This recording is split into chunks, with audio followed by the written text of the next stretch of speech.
anymore, man. Dang. Kyrie, that last play with Clay where they called you for the foul, you had a long conversation with the officials. What was the explanation you got from them? I mean, it was just inadvertent contact. I wasn't in the right guarding position. At a point, I was stuck in the moment, just trying to see if I get some clarity, but overall it could have gone either way. At the end of the games, you kind of expect an aggressive style of play. And I thought I was in, kind of a legal guarding position, but the refs disagreed. So could have gone either way, but it was a big play. Steve said that the officials told him, don't even challenge it. You're not going to win. Were you surprised he didn't at least try it?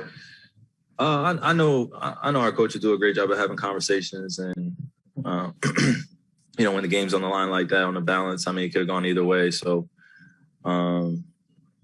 just trust Steve's judgment.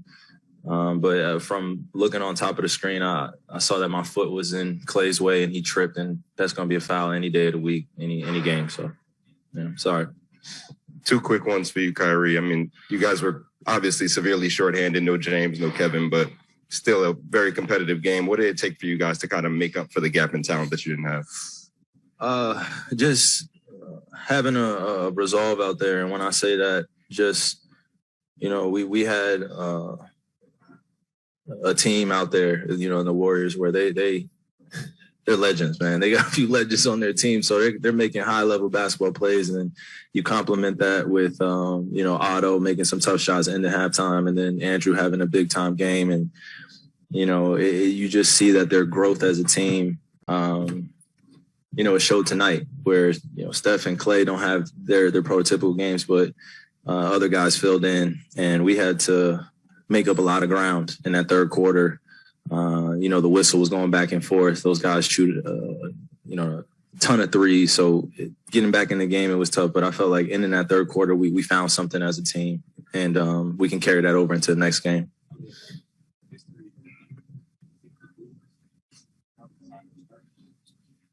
We know each other well.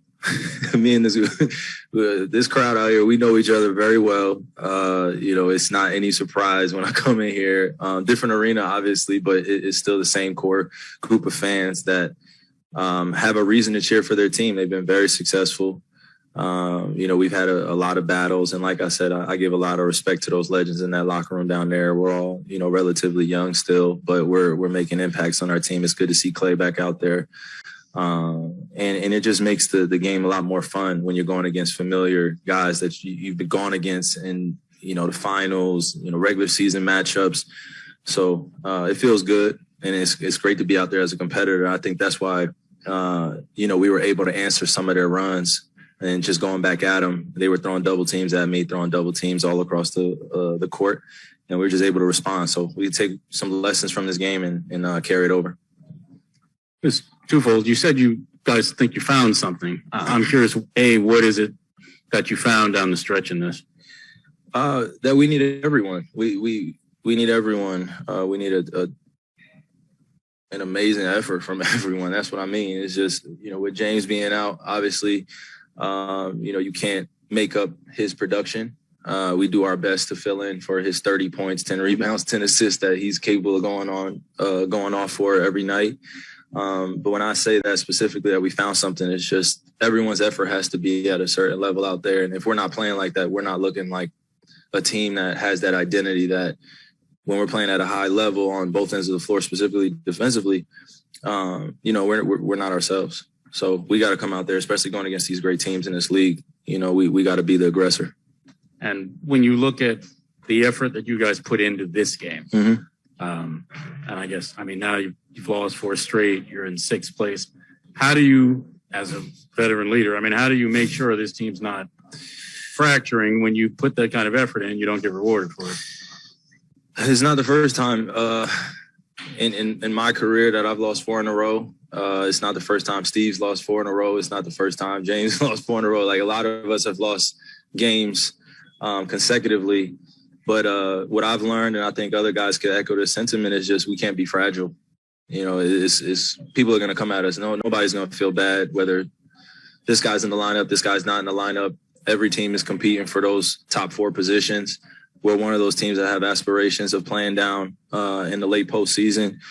And these games right here, you remember them because you're going against a Western Conference team that could potentially be seeing you down the line. So you never know what could happen is basically what I'm saying. And when you come out in games like this, it's a great test.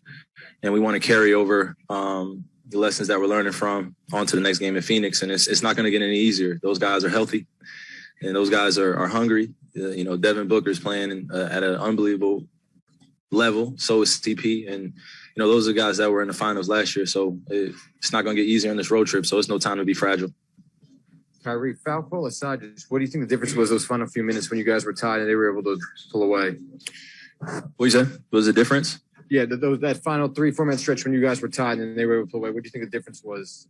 They went to those guys that are very familiar in those type of moments. Steph and Clay, they had the ball in their hands, and then you just see down the stretch those 50-50 basketballs we weren't coming up with. I don't know how many offensive rebounds they had at the end of the game or the last 5 minutes, but it made the difference in tonight's game. So though our effort was there, just paying attention to the little details that make the difference on winning by 2 or losing by 4. So.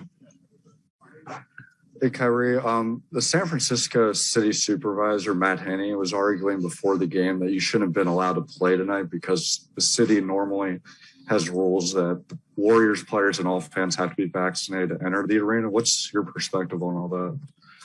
I really don't have a perspective other than kind of echoing what I said the other day. Some people are going to agree and some people are going to disagree. He's entitled to his opinion, and I respect it. Legends on the other side. One of those, I'm assuming, is you're talking about Steph. So what is it like when, after all these years, when you get an opportunity to play against him? I love Steph, man. I mean, the guy has completely revolutionized the game. Coming into the league as a young man in 2011 and seeing only seeing glimpses of what he was capable of because he wasn't as healthy, those early 2000s. So we only got to see glimpses. But when he caught fire, man, everybody was on notice. And me as a point guard or just as a lead guard on my team growing up in Cleveland at the time, he was the guy that really set that standard. Catching, shooting off the dribble, being able to break down his defenders, being able to take 3 guys with him everywhere he goes. You wouldn't be a true student of the game if you're not watching somebody like that and trying to not only keep up but challenge his position. And I think that's where our mutual respect has really grown. Is going against each other has been great, but I think studying each other has been even more of a special bond. I see moves that he does, and I know he sees moves that I do.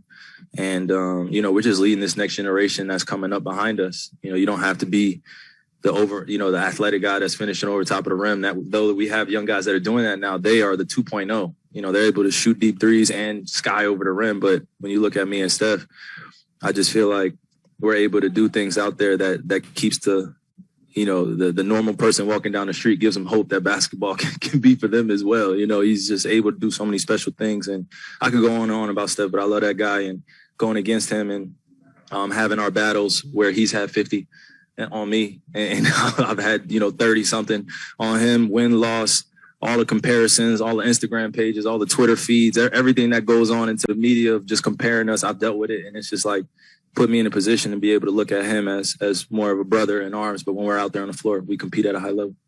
Yeah, of course.